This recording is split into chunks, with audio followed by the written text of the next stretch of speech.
pessoal, tudo bem? Vou falar um pouquinho hoje sobre algo com que eu trabalho, que é a conservação do meio ambiente. É uma pauta importante, mas, como tantas outras, é algo que foi sequestrado pelos estatistas, né? A ideia hoje é de que o Estado é necessário para preservar o meio ambiente. Essa ideia está bastante enraizada na nossa sociedade. Pois bem, minha proposta aqui é justamente desmistificar essa ideia. Hoje em dia, basta nós começarmos a ler notícias que nós nos deparamos com várias questões ambientais preocupantes, como a exaustão de recursos naturais, a poluição, a extinção de espécies, as mudanças climáticas globais e as pressões decorrentes do alto crescimento populacional. Exageradas ou não, essas questões refletem preocupações legítimas com o bem-estar nosso e das pessoas com as quais nós nos importamos. Além disso, a natureza é fonte de contemplação, beleza estética e inspiração, tanto espiritual quanto intelectual. Muitas pessoas, entre as quais eu me incluo, têm profunda admiração pelo meio ambiente. Nós podemos perceber isso na arte, na religião e nas tradições de diversas culturas, bem como em atividades populares como caminhada, ciclismo, escalada, pesca, entre tantas outras, né? Para muitos, a natureza é uma fonte sem paralelo de admiração e inspiração, de paz e beleza, de completude e rejuvenescimento. Essa necessidade de estar em contato com a natureza é algo impresso em nossos cérebros. Dificilmente seríamos felizes sem isso. Em última instância, essas preocupações legítimas com as questões ambientais envolvem conflitos sobre recursos naturais, para os quais devemos buscar soluções. Normalmente, as tentativas de soluções são impostas de forma coercitiva, né? De cima para baixo, via agressão estatal. As pessoas imploram para que políticos façam alguma coisa, pedem que isso ou aquilo seja proibido, exigem que o mundo seja como elas gostariam que fosse. Mas, ao pedirem a interferência estatal, elas estão exacerbando os conflitos, elas estão os tornando impossíveis de serem resolvidos. Na verdade, as soluções para esses conflitos passam pela ética, pelo respeito à propriedade privada e pelo livre mercado. Quando eu falo sobre esse tema para outras plateias, eu tento passar a maior parte do tempo explicando o óbvio, né? Quer dizer, que é errado agredir ou ameaçar de agressão pessoas pacíficas. Para vocês, felizmente, eu não preciso ficar falando isso. Eu posso ir direto ao assunto. Então, vamos lá. Como provedor de recursos vitais para a nossa sobrevivência, o meio ambiente tem sido fonte de preocupação constante para a humanidade. Provavelmente, desde que nossa espécie surgiu, nós já começamos a refletir sobre o eventual esgotamento dos recursos naturais à nossa disposição. Hoje, não é raro aparecer aqueles ecochatos, né? Aquelas pessoas reclamando incessantemente que produzimos em excesso, que consumimos demais, que devastamos extensas áreas, que extinguimos espécies, que poluímos o ar, a terra e o mar. Em suma, que nós estamos destruindo o planeta e que tudo isso deve parar agora, né, imediatamente, antes que seja tarde demais. A rigor, o que essas pessoas estão dizendo, quando afirmam em tom alarmista que a humanidade está destruindo o planeta, é que a ação humana está gerando mudanças de que elas não gostam. E vejam, isso é apenas uma opinião, né? Isso não dá a elas o direito de ameaçar cidadãos pacatos, clamando pelo uso do aparato coercitivo do Estado. E a questão é justamente essa, né? Como conciliar demandas ambientalistas, muitas vezes legítimas, com o direito inalienável de um cidadão pacífico não ser agredido ou ameaçado de agressão? Muitos tentam usar uma abordagem empirista, né? Quer dizer, eles procuram olhar para as consequências das ações, eles tentam medir os resultados ou estimar os resultados, colocam tudo isso na balança, colocam aquilo que eles consideram bom ou ruim e decidem, de maneira utilitarista, o que julgam ser melhor. Para isso, comumente eles coletam dados, usam números e os interpretam estatisticamente. Em casos como esses, há uma frase popularizada por Mark Twain que é bastante pertinente, né? Essa frase diz o seguinte: há 3 tipos de mentiras: mentiras, malditas mentiras e estatística. Isso porque a estatística é muitas vezes usada para justificar argumentos fracos. Bom, a gente pode perceber isso hoje muito bem com essa história da fraudemia, em que dados são usados da maneira que mais convém este ou aquele grupo. Só que é o seguinte, melhor do que pensar empiricamente, escolhendo, interpretando dados da maneira que mais nos convém, é pensar antecipadamente, quer dizer, a priori, né? Essa visão a priorística é a proposta do libertarianismo. Devemos ignorar todos os dados e nos focar na lógica do assunto. Devemos entender que qualquer solução proposta não pode ferir aquilo que, por dedução lógica, é necessário para a convivência pacífica e perene entre pessoas. Portanto, exemplos devem ser vistos apenas como corroborações do que pode ser deduzido logicamente a priori. Sendo assim, nós, como libertários, não devemos prometer soluções para todos os problemas ambientais. A gente pode deixar essas promessas para os políticos, né? Devemos apenas dizer que qualquer solução para os problemas ambientais que temos ou que venhamos a ter não poderá incluir a agressão ou a ameaça de agressão a pessoas pacíficas. Além disso, devemos dizer que essa possível solução será testada dentro do livre mercado, com seu mecanismo intrínseco de correções de erros. E vejam, se os problemas ambientais fazem parte das nossas preocupações desde que surgimos na Terra, e se os recursos naturais são essenciais para a nossa sobrevivência e nosso bem-estar, então, obviamente, há demandas por esses bens e serviços fornecidos pelo meio ambiente. Cabe a nós, portanto, canalizar essas demandas de forma que consigamos usar esses recursos naturais de forma racional. E mais uma vez, a única forma possível para isso é por meio da ética da propriedade privada. Hoje em dia, porém, esses recursos naturais são quase sempre socializados, com todos os problemas que daí decorrem. Entre as pessoas é quase unânime a ideia de que os recursos naturais não devam pertencer a alguém em particular, mas sim a toda a sociedade.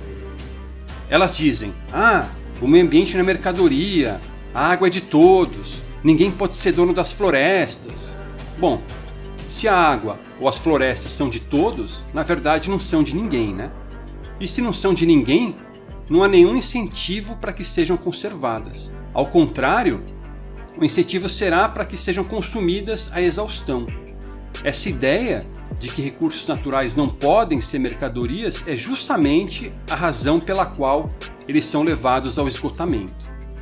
Vamos pensar no exemplo aqui, tá? Antigamente, era comum no Brasil os prédios terem um hidrômetro coletivo. Esse hidrômetro é aquele aparelhinho, né, que mede o consumo d'água. Pois bem, nesse caso, o consumo de água em um prédio era socializado, quer dizer, media-se o volume de água consumido pelo prédio inteiro, depois dividia-se esse volume pelo número de apartamentos e aí se cobrava de cada apartamento o valor médio. Assim, não adiantava alguém economizar água, porque se seu vizinho a desperdiçasse, ele também teria de pagar a conta. Logo, não havia nenhum incentivo para que os condôminos economizassem esse recurso. Pelo contrário, o incentivo era para que eles gastassem à vontade, já que os vizinhos também teriam de arcar com os custos. Esse hidrômetro socializado era fonte de inúmeros conflitos e brigas homéricas em reuniões de condomínio. Quem for mais velho certamente vai se lembrar disso. E aí, qual que é a única solução possível então? Isso mesmo, né? Individualizar o consumo de água. Isso foi feito, né? Os prédios novos aqui no Brasil vêm sendo construídos com hidrômetros separados para cada apartamento. Isso racionaliza o consumo de água e faz com que cada família pague exatamente o que gaste, nem mais nem menos. E notem que a socialização de um único recurso natural, no caso a água, não funciona nem em uma situação extremamente simples, como em um único prédio envolvendo algumas poucas pessoas. O que dirá em uma escala maior, não é mesmo? O que nós tínhamos nesse exemplo do consumo socializado de água era o que ficou conhecido como a tragédia dos comuns. Em situações como essa, o incentivo de cada pessoa é para usar um recurso sem se preocupar com as consequências no longo prazo. E isso leva a um consumo excessivo do mesmo, a uma falta de investimentos para provê-lo e, em última instância, a sua exaustão. Essa expressão, a tragédia dos comuns, foi popularizada por um biólogo chamado Garrett Hardin, que publicou um artigo com esse título na revista Science em 1968. No artigo, Hardin citou o exemplo do gado em pastagens. O que ele observou? Quando o pasto era particular, o fazendeiro limitava o seu uso de modo que o rebanho sempre tivesse plantas para forragear. Já quando o pasto era compartilhado com outros fazendeiros, ele era superutilizado. Porque se o rebanho de um fazendeiro não consumisse logo as plantas, os rebanhos dos demais fazendeiros assim o fariam. Consequentemente, os pastos rapidamente se exauriam nesse segundo caso, quer dizer, quando os pastos eram compartilhados. E o que vale para o consumo de água em um prédio, ou de plantas forrageiras em um pasto, vale para outros recursos naturais. Essa ideia, arraigada na mente da grande maioria das pessoas, de que eles devem ser socializados, faz com que, inevitavelmente, caiamos nessa tragédia dos comuns e que, fatalmente, tenhamos conflitos insolúveis relacionados a esses recursos. Lamentavelmente, quase todas as medidas tomadas hoje para evitar problemas ambientais pedem mais do veneno que os causam. Ou seja, elas clamam por mais intervenção estatal e dão ainda mais poder para políticos decidirem de forma coercitiva e centralizada como os bens naturais serão consumidos e como os serviços ambientais serão fornecidos. Não há a menor chance de isso dar certo.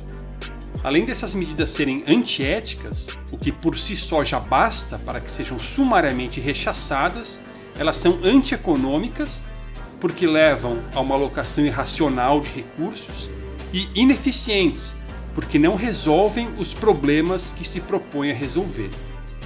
A intervenção estatal na economia, como nós sabemos, leva a um empobrecimento generalizado que dificulta ou até impossibilita a conservação ambiental.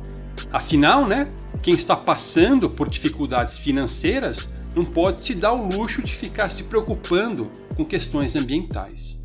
Alguém que esteja tendo dificuldades para colocar comida à mesa para sua família, sequer vai considerar, digamos, pagar o dobro por uma dúzia de ovos orgânicos. Lembrem-se, nossas ações visam a melhora de nosso bem-estar. Apenas quando as nossas demandas mais básicas estiverem satisfeitas é que nos preocuparemos com as demais. O sistema de preços do livre mercado é justamente o que vai permitir que quantifiquemos a importância da questão ambiental frente às outras demandas. Logo, um outro problema trazido pela intervenção estatal é a distorção nesse sistema de preços, o que impossibilita que saibamos exatamente quais são as preferências subjetivas dos indivíduos. E se não é possível saber o quão importante é a conservação ambiental face ao resto, não é possível determinar quanto de nossos escassos recursos devam ser alocados para esse fim. Qualquer tentativa de se planejar isso centralmente será ineficiente, como nos diz a praxeologia. A intervenção do Estado, socializando os custos das suas pseudo-soluções, transforma toda a questão ambiental em uma grande tragédia dos comuns, fazendo com que até mesmo aqueles que nunca prejudicaram o meio ambiente paguem pelos problemas causados pelos demais. E ainda por cima, não vejam nenhum resultado concreto, só encenação de virtude. Obviamente, o Estado não está nem aí para o meio ambiente. Para políticos, o ambientalismo é simplesmente uma excelente desculpa para ganhar votos, taxar ainda mais a população, aumentar o controle social e beneficiar esse pequeno grupo de aristocratas a que eles pertencem. Assim, algo extremamente importante como a conservação do meio ambiente se torna apenas mais um instrumento de propaganda, doutrinação e controle. A intromissão estatal politiza a questão ambiental, dividindo as pessoas e tornando-as facilmente manipuláveis. A crença de que bens naturais e serviços ambientais devam ser públicos cobra um alto preço. Para ilustrar os efeitos desastrosos da intervenção estatal, eu vou usar como exemplo um caso que ocorreu na União Soviética, talvez o sistema político mais intervencionista, mais centralizado que tenha existido na história da humanidade. Eu vou usar como exemplo o Mar de Aral, um caso bastante emblemático. Esse Mar de Aral se localiza na Ásia Central, entre o sul do Cazaquistão e o norte do Uzbequistão. Ele é abastecido principalmente pelos rios Amudarya e Sirdarya. Até 1960, ele era o quarto maior lago de água salgada do mundo, com cerca de 68 mil km² de área. Uma área maior do que a do estado do Rio de Janeiro, para vocês terem uma ideia. Nessa época, a região fazia parte da União Soviética e estava submetida ao planejamento central do governo socialista de Moscou. Como Mises havia alertado 4 décadas antes, no socialismo o cálculo econômico é impossível, levando necessariamente a uma alocação irracional de recursos, incluindo aí os recursos naturais. E não deu outra, né? No final dos anos 50, os burocratas do governo de Nikita Khrushchev decidiram estimular a agricultura, passando a cultivar no entorno do lago especialmente algodão. Para irrigar as plantações, eles construíram canais para os quais desviaram a água daqueles 2 rios principais que abasteciam o lago. Boa parte dessa água desviada, entre 1 e 3/4, conforme a época, era perdida por infiltração e evaporação. A partir de 1960, sem suas principais fontes de água, o lago começou a secar. Além disso, sem a água doce dos rios o abastecendo, sua salinidade começou a aumentar. Em 50 anos, o nível da água baixou mais de 20 metros, a área diminuiu para 20% do que era antes, o volume de água se reduziu para 10% do original e a salinidade aumentou mais de 12 vezes. O encolhimento do lago também alterou o clima local, reduzindo a precipitação em 2/3. Assim, o dessecamento do lago foi acompanhado pela desertificação, que diminuiu a cobertura vegetal em 40%. Sem a proteção da vegetação, a frequência das tempestades de areia aumentou bastante. Graças à salinização, à desertificação e à erosão, 6 milhões de hectares de terra arável foram perdidos. Para compensar a diminuição no volume de água e na qualidade do solo, mais pesticidas passaram a ser usados nas plantações de algodão, o que levou a um problema de contaminação. A ictiofauna do lago foi brutalmente impactada. A indústria pesqueira, que no auge empregava 40 mil pessoas e era responsável por 1/6 de todos os peixes consumidos na União Soviética, colapsou. Tudo isso impactou a população local, que até hoje tem uma baixa expectativa de vida e uma alta taxa de mortalidade infantil. Não por acaso, essa tragédia do Mar de Aral é considerada como o pior desastre ambiental da história. Esse relato é apenas um entre os vários casos de intervencionistas que julgaram saber o que era melhor para a sociedade e usaram os fuzis estatais para impor agressivamente suas políticas. Em maior ou menor grau, todas as políticas públicas são assim.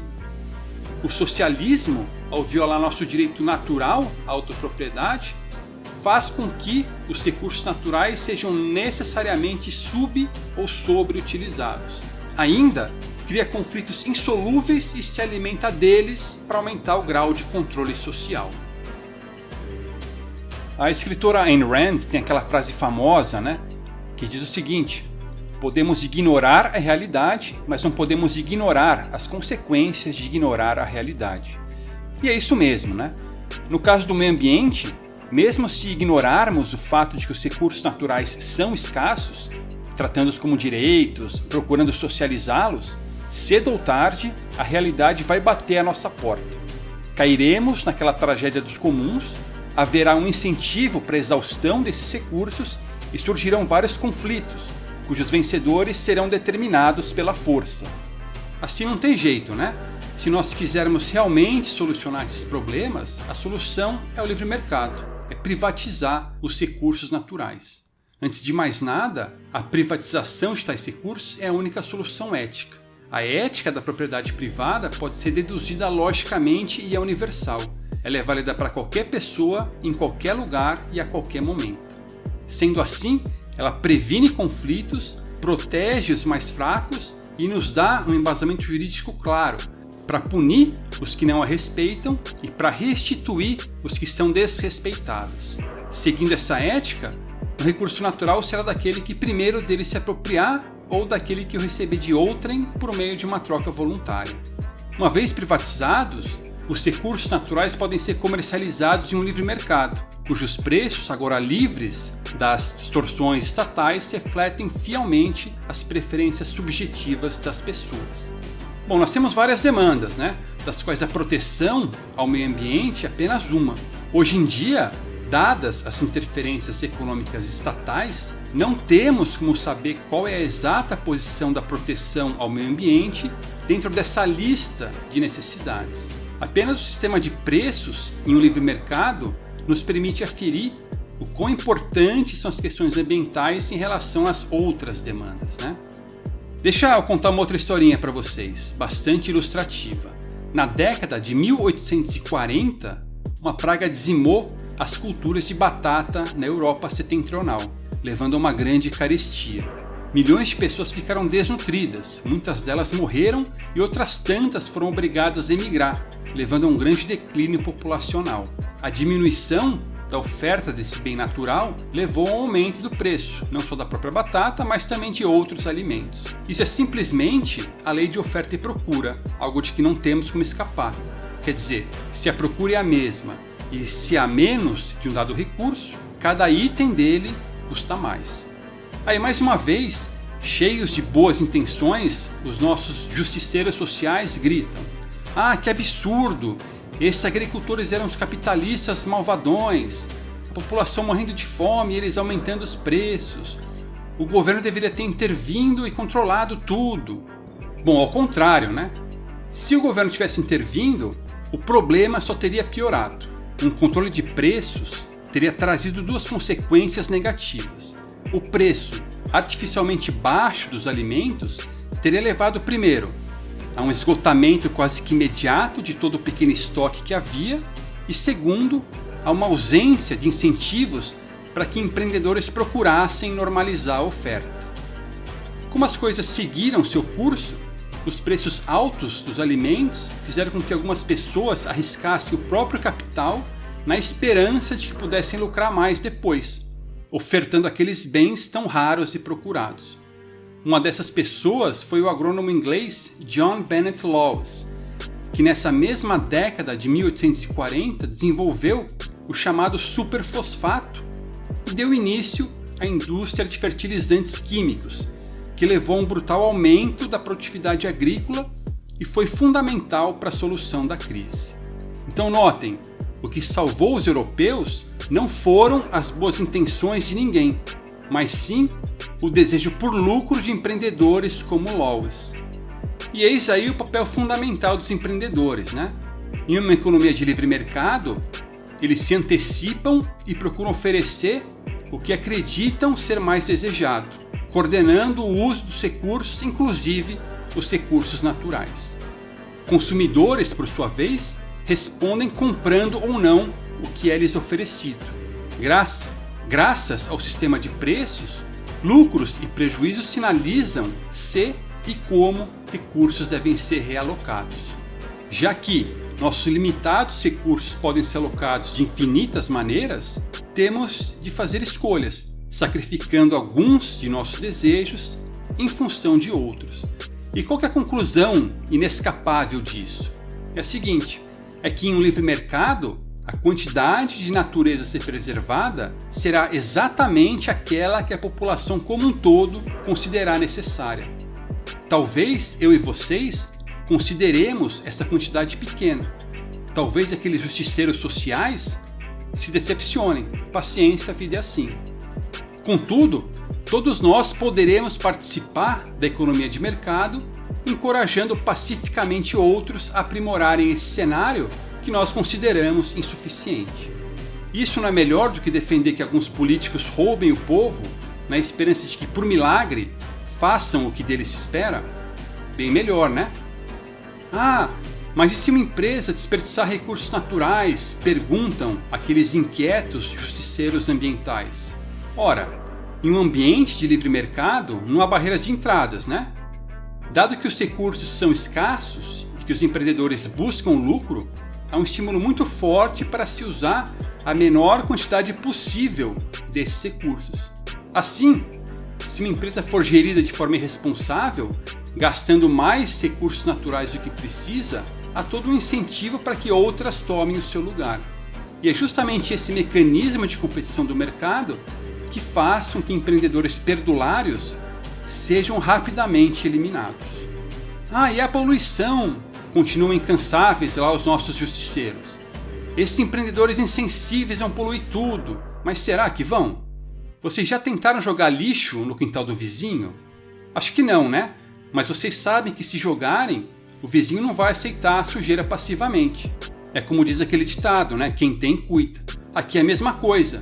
Se rios, lagos e florestas forem particulares, ninguém vai deixar sua propriedade ser poluída pelo lixo dos outros. Se porventura isso vier a acontecer, o proprietário certamente irá buscar reparação e punição por meio de tribunais. E naturalmente esses tribunais também serão privados, né? Se o sistema judiciário estatal não tem como funcionar, por ser monopolista, coercitivo e justpositivista, tribunais privados, voluntários e justnaturalistas terão os incentivos corretos para produzir justiça barata e de qualidade. Em um sistema de justiça desse tipo, os custos pelos danos causados em agressões ou catástrofes ambientais incidirão sobre os que de fato as provocaram, e não sobre os pagadores de impostos, que é o que nós temos hoje. Da mesma forma, as separações e indenizações irão diretamente para aqueles que sofreram os danos, e não para o bolso do governo. O economista espanhol Jesús Huerta de Soto resumiu bem a questão. Ele disse o seguinte: a melhor maneira de se preservar a natureza é estendendo a criatividade empreendedorial e os princípios do livre mercado para todos os recursos naturais, o que requer a completa privatização destes e uma correta definição e defesa dos direitos de propriedade. Sem esses direitos, diz ele, o cálculo econômico se torna impossível, a correta alocação de recursos para as aplicações mais demandadas é impedida e todos os tipos de comportamentos irresponsáveis são encorajados, o que leva à exaustão e à destruição injustificadas de vários recursos naturais. Em suma, pensando praxeologicamente, podemos afirmar o seguinte: primeiro, a provisão de bens naturais e serviços ambientais é importante para o bem-estar humano. Segundo, há outras demandas mais importantes para esse bem-estar, como alimentação, educação, saúde e segurança. Terceiro, a importância dada ao meio ambiente tende a aumentar à medida que o livre mercado enriquece as pessoas e satisfaz aquilo que elas consideram prioritário. Quarto, qualquer intervenção estatal é antiética e antieconômica. E quinto, qualquer solução para conflitos relacionados ao meio ambiente passa pelo respeito à propriedade privada. E vejam, recursos naturais devem ser privatizados simplesmente porque essa é a única opção ética. Na verdade, toda esta palestra poderia ser resumida a essa frase, tá? Só isso já basta. Porém, a única solução ética é também a melhor economicamente, pois cria valor, gera riqueza e faz com que tenhamos a exata quantidade de natureza que a sociedade considera ideal. Assim, se vocês quiserem encenar virtude, dar poder a políticos e agredir cidadãos pacíficos, defendam essas políticas públicas que prometem conservar o meio ambiente. Agora, se vocês quiserem de fato conservá-lo, esqueçam tudo isso e defendam a privatização da natureza. Pessoal, obrigado pela atenção. O que eu falei aqui está baseado no livro que eu acabei de lançar, chamado O Ambientalista Libertário. Esse livro está disponível gratuitamente em versão eletrônica lá no Instituto Rothbard. Se vocês se interessarem, entrem lá e baixem o livro, tá? Então é isso, pessoal. Até mais. Abraços. Tchau. Falou.